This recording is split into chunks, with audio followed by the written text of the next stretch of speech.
como todos los viernes tenemos nuestra cita con la cocina gourmet. Ya estoy en compañía del chef Julio Fernández. ¿Qué tal, Julio? ¿Cómo estás? Hola, Cintia, ¿qué tal? ¿Cómo estás? Hoy nos traes algo, una carne de avestruz, una novedad total. Una novedad y que por sobre todas las cosas está llegando justamente al paladar del paraguayo. Siempre estamos hablando de la tendencia en alza justamente que está sufriendo y felizmente lo que es la gastronomía, ¿verdad?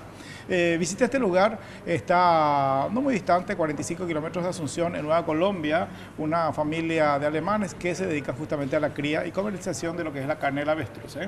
Estos nacen ya con 25 a 30 centímetros de diámetro el animalito. Puede llegar incluso a llegar a 980, 1 kilo al momento de nacer. A mí es bastante roja la carne. Exacto, la carne es el de sabor y de textura, es directamente como una carne vacuna. Por sobre todas las cosas se habla de que la carne es bastante magra y de hecho que es bastante saludable según los entendidos. Pero mucho más cara también. Mucho más cara, por supuesto, ¿verdad? Y aparte que se utiliza todo, Están viendo ustedes las cascaritas de los huevos, bueno, cascarota porque cada huevo pesa 1 kilo, convierten justamente en adornos. Hay un artista plástico que se dedica justamente a pintar y hacer objetos decorativos con los huevos de avestruz. Su grasa utilizan justamente ya para cosméticos, utilizan justamente para hacer velas esenciales que le dan sabores justamente para que tenga aroma a cierto rincón de la casa. Del aceite también, prepara un aceite que sirva para hacerse unos masajes. Imagínese usted fin de semana, échese y dése ese gustito de hacerse masaje con aceite de avestruz. Y del huevo hasta incluso ellos llegan a preparar una suerte de churrinche, una suerte de licor que también degustan en el mismo lugar porque uno puede ir a pasar un fin de semana ahí y bueno, y todo lo que se degusta es en base a la carne de avestruz. Tenemos un informe al respecto. Tenemos. Bueno, vamos a presentarlos.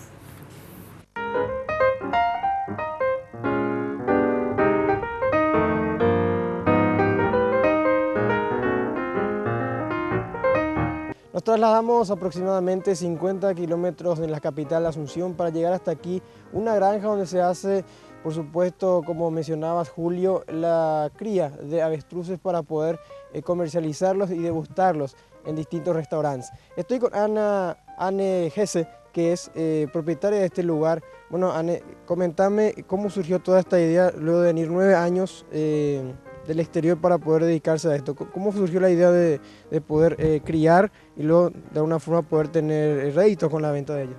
¿Cómo surgió esa idea? Y primero queríamos hacer un lugar turístico, un establecimiento turístico para relajarse. Esta fue la primera idea. Y después mi marido tenía esta idea de cría de avestruces. Estos animales tienen su origen en África. Su nombre en el idioma de aquel continente, en Kiswahili, es Muni, así como el lugar donde habitan actualmente. Como negocio familiar, este matrimonio de alemanes creó un hábitat dentro de una granja de por lo menos 17 hectáreas.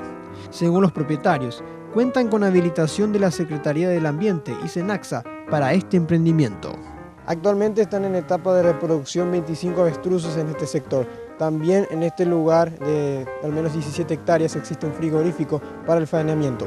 ¿Es rentable para ustedes? ¿Tienen competición, por decirlo de una forma, otra gente que también se dedica? Y todavía no hay competición, ¿sí? Porque como le dije ya, es una cosa que tiene sus dificultades, la cría de avestruz, y por eso también es una cosa muy costosa. Tienes que invertir mucho dinero y no sabes cuando inviertes qué va a salir.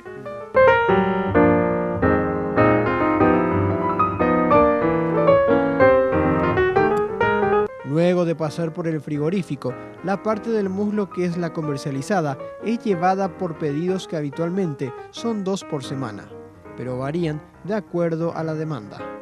La mayoría de los comensales provienen de Asunción. En el nido, cada avestruz hembra, que es la de color gris, pone de entre 15 a 20 huevos. Los de color negro son los machos. Pueden pesar hasta 100 kilos y medir 2 metros de altura. Sus poderosas patas pueden matar a una persona con solo una patada. Pero la pregunta de todos es cómo se da el nacimiento y qué tan nutritiva puede ser su carne. Todo eso y mucho más te lo contamos en minutos aquí en Tu Cita Gourmet. Bueno, ya conocimos cómo se cría un avestruz, algunas características también de este animal y ahora es momento de hablar de la carne, Julio. De la carne, es muy sabrosa, repito, por supuesto la textura es como una carne vacuna, no tiene mucha carne, por eso justamente que el precio es un poco elevado, ¿verdad? Tiene carne como para hacer unos bifes, como se ve en el material, la parte de la espalda y la parte de la pata. La parte de la pata, como son animales que caminan mucho, sirve justamente para un confit, para hacer para un ragú, un estofado, algo así, pero la parte de la espalda, la carne es mucho más magra, es mucho más macia, más blandita, entonces uno puede cortar en filete, hacerlo a la parrilla, hacerlo justamente así como una suerte de bife, queda espectacular. Lo llamativo e interesante también de esto de que la carne hay que siempre, luego de ser faenado, dejar como 30 días en reposo para que obviamente tenga ese sabor agradable y la textura quede bien firme, o sea, es decir, que se estacione un poco para que resulte blandita. ¿Y eso nos explicás en el siguiente material? En el siguiente material. Bueno, veamos. El proceso al retirar los huevos de los nidos es colocarlos en estas máquinas de incubación, que los mantienen en temperatura y humedad acorde. A los avestruces se los alimenta con vitaminas y minerales para su crecimiento. En un huevo, escuchen bien, pueden entrar 24 huevos de gallina. Luego de pasar por al menos 38 días en el proceso de incubación, los pequeños avestruces nacen de este huevo y pesan aproximadamente 1 kilo. Pero pasemos a lo más importante para esta hora del día, que muchos están esperando y que es la carne cocinada. El producto es bajo en colesterol con un 76%, a diferencia de la carne de vaca o pollo, que alcanza un 90%. También tiene un alto valor proteico, es rico en hierro y bajas calorías. Incluso es un alimento dietético. Toda la grasa que produce su cuerpo pone alrededor o afuera del muslo. Y por eso la carne o el muslo en sí no contiene esta grasa. Que la vaca o carne de vaca contiene grasa, carne de cerdo contiene grasa. Se estarán preguntando desde luego, ¿qué pasa con las plumas y los huevos? Con las primeras se hacen cinturones para vestidos, adornos o se los vende como plumeros a comercios. Con los huevos, una infinidad de cosas. Por ejemplo, licores, fideos, decoraciones y aceite para masajes. Con la grasa se puede incluso obtener cremas que combaten las verrugas y picaduras de insectos, artritis, lesiones deportivas y una infinidad de utilidades. Para contactos con la granja donde se crían los avestruces, pueden llamar al 0981 992 491. Aprendimos muchísimo, Julio, sobre la carne de avestruz. Ahora es momento de hablar sobre algo que me encanta, que son los quesos. Exacto. ¿Cómo hacer una buena tabla de quesos? ¿Cómo preparar? Muchas veces esa es la disputa, ¿verdad? Un fin de semana de repente uno quiere hacer una picada y por lo general siempre tratamos de preparar, a mí particularmente me gusta una tabla mixta, es decir, que haya cortes de queso en su variedad posible, ¿verdad? Y con unos embutidos. Pero Oliver Gallé, un experto y un sommelier, indica que cuando uno hace una picada de queso tiene que ser solamente queso y lo más interesante es que no todos los vinos, ¿qué vino, por ejemplo, combinarías con para unos cubitos de queso? Camembert, por ejemplo. Y no sé, la Un verdad. vinito blanco, un vinito blanco. En este material, Oliver habla de eso. El queso es con vino blanco. Con vino blanco. Sí, señor. Indiscutiblemente es con vino blanco. Puede ser un vino blanco más cremoso, puede ser un vino blanco más seco, pero vino blanco con queso es el maridaje perfecto. El que quiere maridar con un vino tinto podría hacerlo, pero tiene que buscar el vino tinto que vaya mejor con eso. En este caso, un Pinot Noir que es de la línea, o sea, dentro de la gama de variedades de uvas tintas que hay, es la más suave de todas, la más aromática y la que más se parece a un vino blanco. Ese sería el ideal para un queso. Por ejemplo, algo de 90-95% de un fondue de queso, ¿verdad? Fondue de queso es un plato típico de la región de Saboya en Francia y va acompañado con vino blanco del tipo Chardonnay. El raclette también, que es una receta, vamos, bueno, 50% queso porque va acompañado de cebollas, de papas, ¿verdad? Ese también es una especialidad suiza y va acompañado con vino blanco. Es un poco más seco, un poco más picante el vino blanco que se utiliza para el queso, para el raclette, por ejemplo. Hemos visto quesos saborizados con salmón ahumado, hemos visto con hierbas, ¿verdad? Vamos ahí siempre a través de la tendencia del vino blanco. Ahora, el queso saborizado con pimienta, esa es otra cosa totalmente porque la pimienta sobrepasa al queso. Ahí las características del queso en textura, en boca, existen, pero no en sabor. Entonces, tenemos como opción ir a un vino tinto y de acuerdo a la potencia de la pimienta, más aún vamos subiendo en un queso, en un vino más fuerte.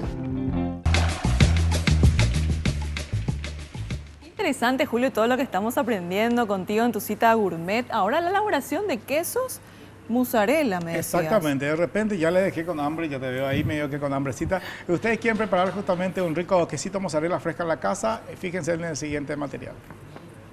Necesitas media pastilla de cuajo, media cucharita de calcio cloruro y 2 cucharitas de ácido cítrico.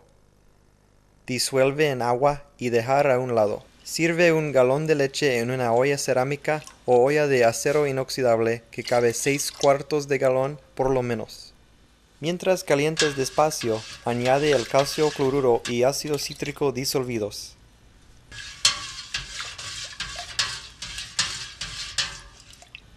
Cuando la temperatura llega a 88 grados Fahrenheit, añade el cuajo disolvido y revuelve arriba y abajo para 30 segundos. Cuando la temperatura llega a 105 grados Fahrenheit, quita la olla del calor y espera 20 minutos. Cola la olla y ponga la cuajada en un recipiente que cabe 5 cuartos de galón o más y que puedes poner en la microonda.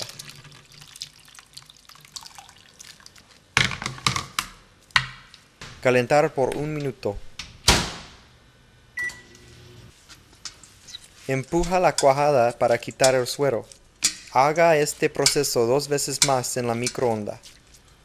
Primero para 30 segundos y entonces para 15 segundos.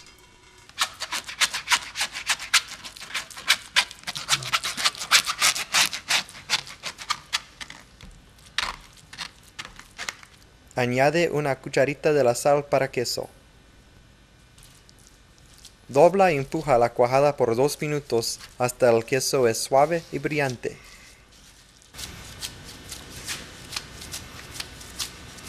¡Felicidades! Acabas de hacer mozzarella fresca. ¡Buen provecho!